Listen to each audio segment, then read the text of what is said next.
Today people have a online class jonka subject Hindi. Kiteng jama kalam sucheta pol barhakane ka class ngani ka yupi katu katne kiteng jonki chur ke jab nakahtien khasi shakahtien Hindi. Insdang daki jur. Yaki jur hakahtien English ki vegetable. Barhakahtien Hindi par ki Sabjiyon. Nanta uphan karo. Ya uphan karo hakahtien English ki sweet potato. Barhakahtien Hindi par ki meetha aloo. Meetha aloo. Nanta ubhindi. Ya ubhindi hakahtien English ki lady finger. Barhakahtien Hindi par ki bhindi. Bhindi. Nanta usok baingan.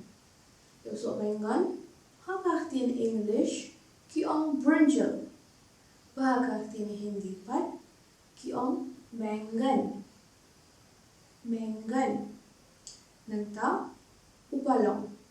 Upalong hakahtien English ki spinach. Barhakahtien Hindi par ki palak. Palak. Nanta uklong. Uklong hakahtien English ki gourd. Barhakahtien Hindi par ki loki. Loki. Nanta bathaw. Yo bathaw hakahtien English ki pumpkin.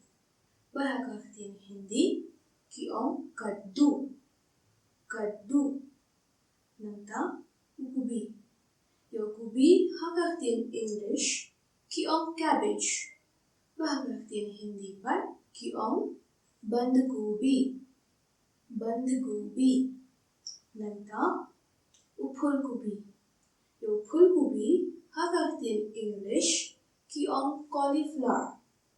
Barhakahtien Hindi par ki phul gobi. Phul gobi. Nanta kajor. Yo kajor hakahtien English ki carrot. Barhakahtien Hindi par ki gajar. Gajar.